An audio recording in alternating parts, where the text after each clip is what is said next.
What it do? Freaky Friday, fast running, independent, dating aggressive, yuppie day.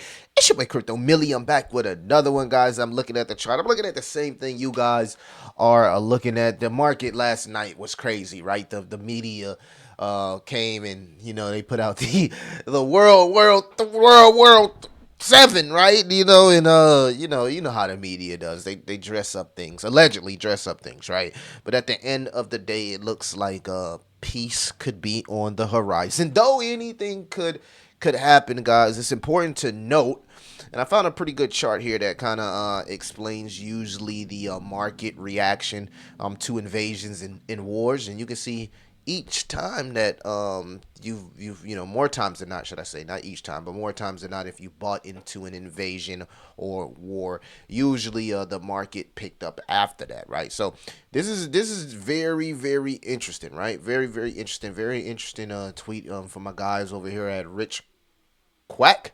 It said traditionally wars have had a bullish impact on markets. The key is to hold and not panic sell. There is one strategy that has historically proven successful, and that's buying during an invasion, right? So we seen the news last night was that there was a few drones and it was may have been attacked, but then we got mixed news, right? That there was an attack that just it was drones. So as long, if you're not in the trenches, you're not in the field.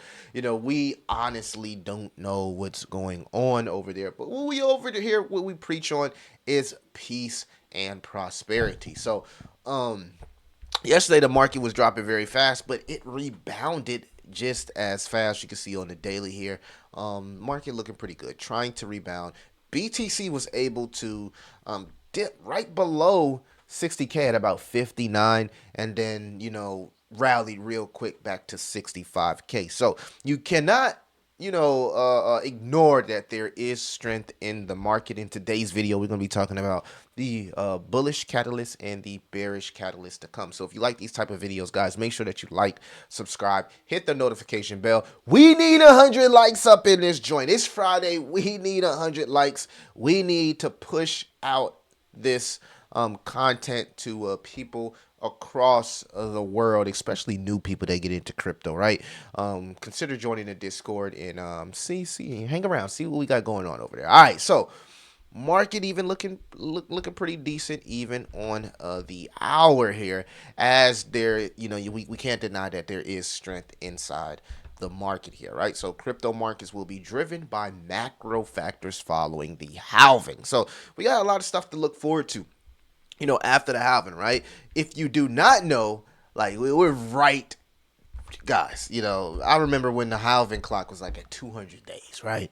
We're right here at the halving, and we got about 9 hours into the halving, right? And yesterday we had our huge burn event for our community project. So the thing about this, right, and even with the event, right, the burn event, the halving, any event, right, leading up to the event, usually there's a lot of buys, and then leading up to when the event actually happens, more times than not, there's sales, right? People sell the news, right? Especially experienced traders in cryptocurrency. So understand that any event that's full of hype, right?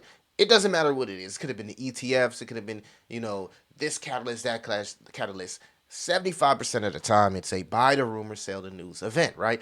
And it's important for everybody to prepare, right, for what's to come. This video is about proper preparation because, hey, maybe the bull market starts in 7 days from now, or maybe it starts 200 days from now. The thing is, you want to be properly prepared mentally for what's to come, right? So I think there's a chance, an opportunity that many will slay this market, right? Because you can use the next 6 months to a year before we get into that parabolic stage as a stage of accumulation, right?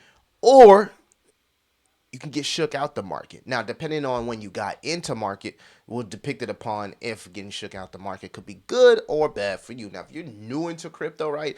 Crazy. I was in a space yesterday talking to my boy Brian, and he was explaining his experience in crypto and how, right at the halving cycle, a lot of stuff sold off, and he sold off most of his crypto that he bought headed into the halving cycle. So he was buying that previous bear market. We got up to the halving cycle. He sold off most of his crypto because it was a lot of fear. We all know C19 and everything happened. And then cryptocurrency went on a raging bull run. And even though he was able to make some good gains, it wasn't generational gains, right?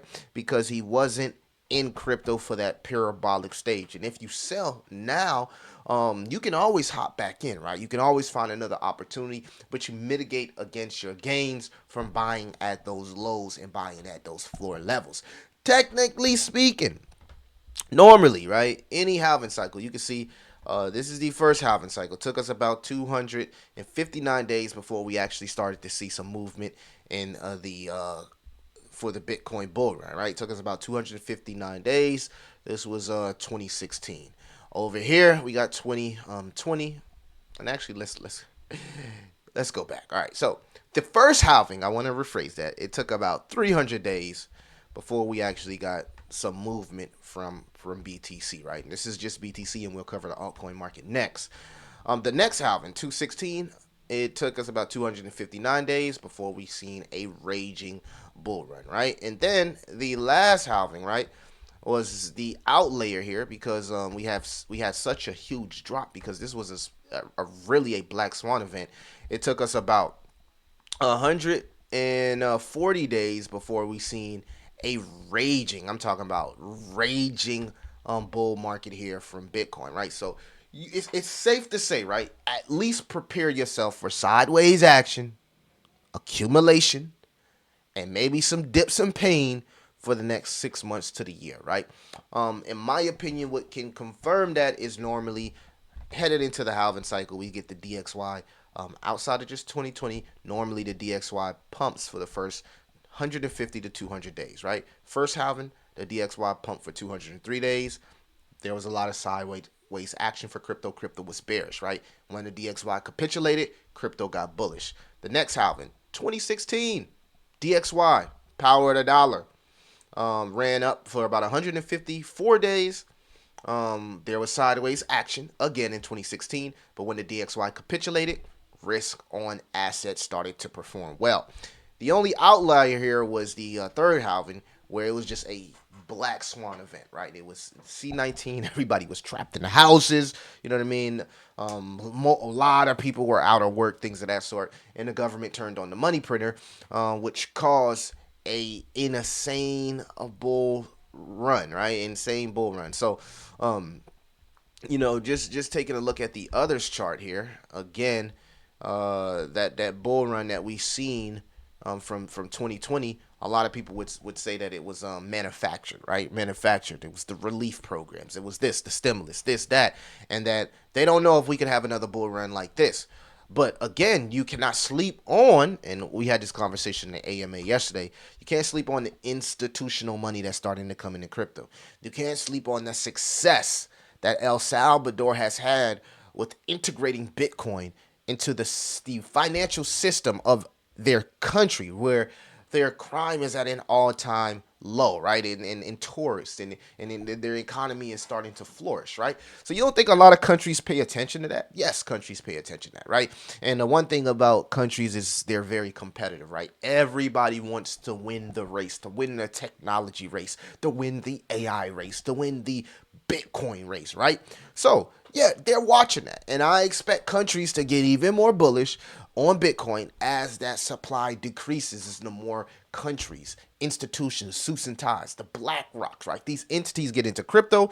What happens to Bitcoin? The supply dries up, right? And it causes a supply shock, right? And when you think about only 21 million Bitcoin available, right? With all the millionaires and billionaires around the world, and eventually countries having an interest in Bitcoin, there's a debate to be had that there could be a supply shock, that at some point the Bitcoin supply will run up. So you want to kind of like understand how each cycle works. Doesn't mean like each cycle is going to be the same, but you can draw information from history and from each cycle so you can make the best decision for you. Proper preparation prevents piss performance. So what I'm doing is I'm attacking the market like we will go sideways for 6 months to the year, right?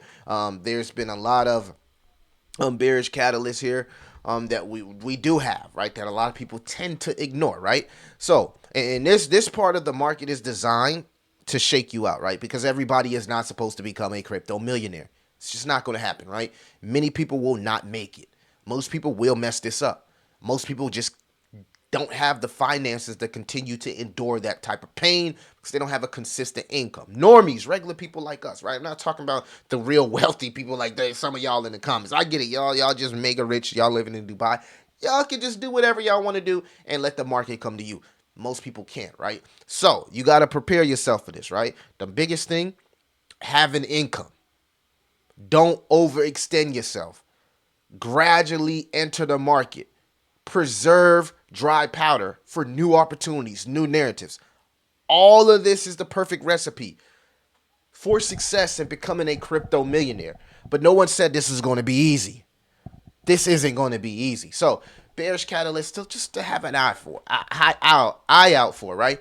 The number of Fed cuts are decreasing based on the bet, right? The bet that we were supposed to get 3 Fed cuts of these interest rates for 2024. Now it's looking like we're only going to get 1, right? So that could extend a little bit of the bearish pain and accumulation, as most people were pricing in the fact that we were going to get 3 federal rate cuts. It's now only looking like we're going to get 1 because there's still a lot of macro data out there that shows us that inflation is still sticky.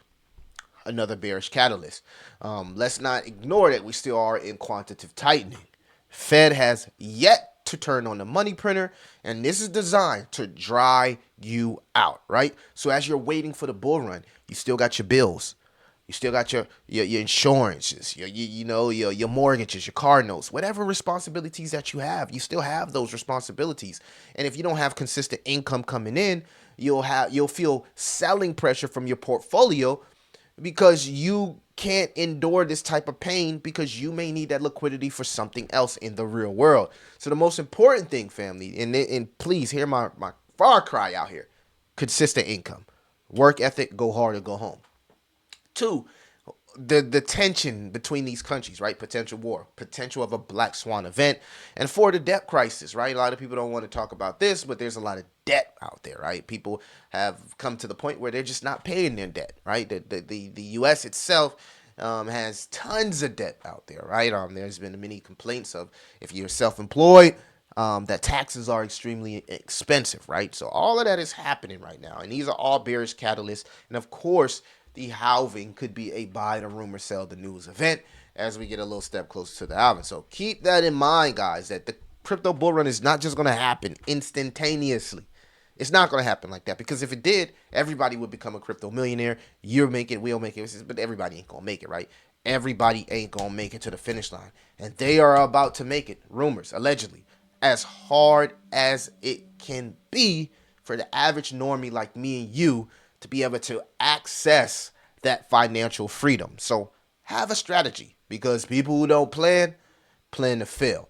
But even though there's bearish catalyst, there's also bullish catalyst to look forward to, right? A potential ETH spot ETF. We will be getting the final, decision on May if they're going to approve a ETH spot ETF. Now, even though that approval, chances of that approval are slimming, there's still a chance, right? Because election season is coming around.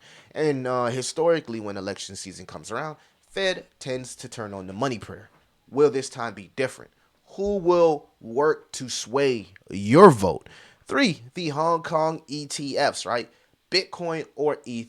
They should be going live by the end of the month. And a lot of people are looking at Asia as being one of those places that are embracing innovation. It's very wealthy out there. The wealth is extremely slept on. So that could be something that could easily push big BTC from where we're at now to over 100K to 200K, which will make altcoins, all our favorite altcoins, go crazy for the halving results, right? So normally after the halving, about 6 months to a year, we start to see the results of our delayed gratification, guys. We see those results 6 months up to a year. But maybe the cycle is like the last cycle, right? Where it only took 140 days, 150 days until we started going FU parabolic. Maybe we get that short term success that everybody wants, But again, it's hard to see that happening when we're still in quantitative tightening. And of course, Larry Fink in the whole narrative about tokenization, which is huge, right? When you think about all the money out there that could pour into the market, and this new narrative that I think a lot of people are sleeping on, which is runes, designed to bring a lot of that meme coin liquidity,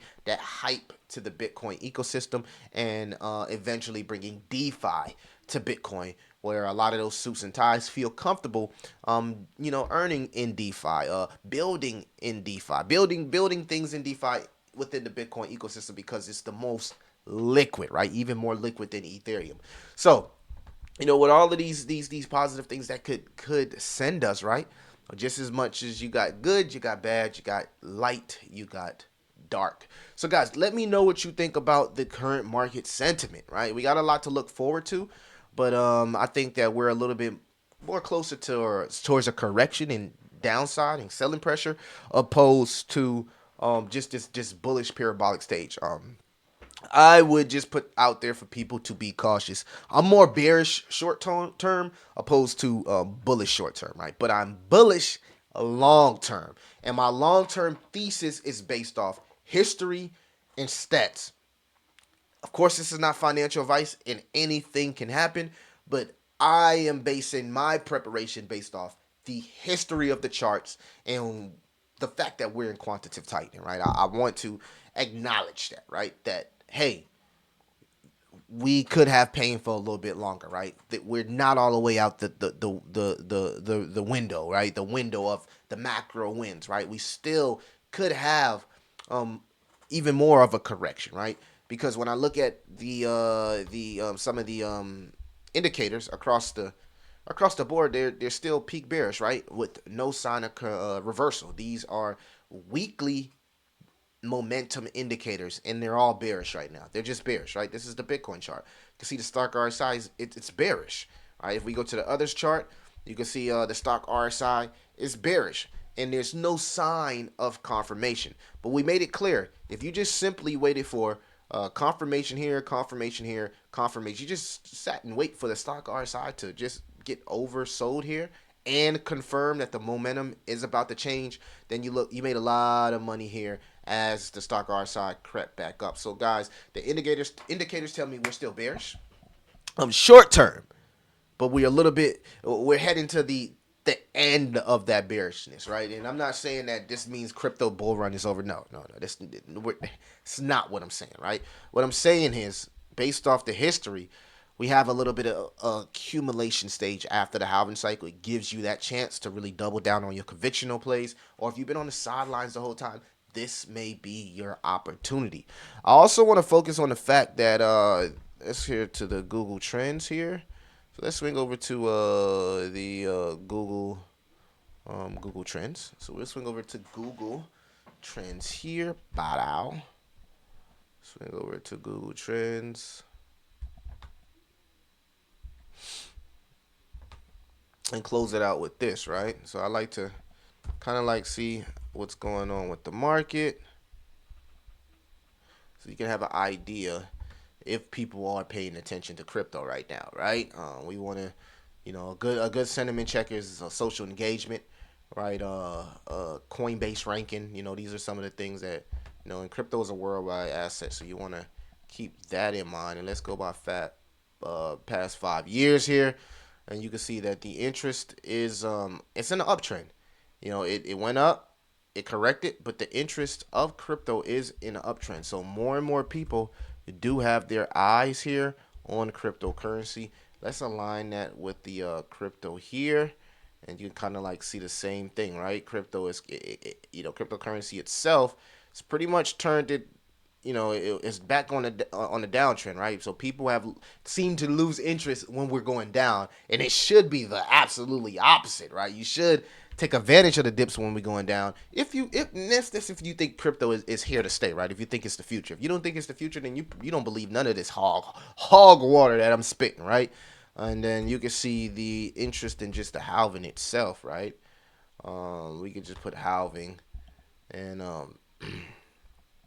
you can see that clearly that just the interest in crypto is rising as people have noticing that this is a halving, and people know what happens during the halving, right?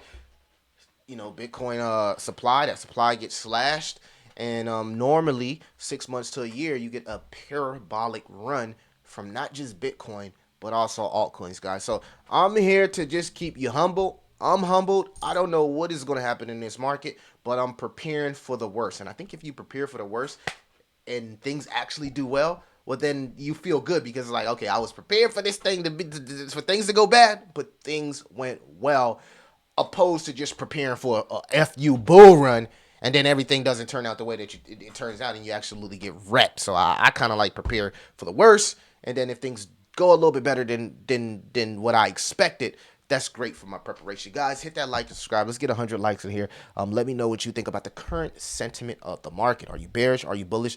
What do you think is going to happen? And when do you think the bull run in the altcoin season will start? It's your boy Crypto Millie. I'll see you the next one.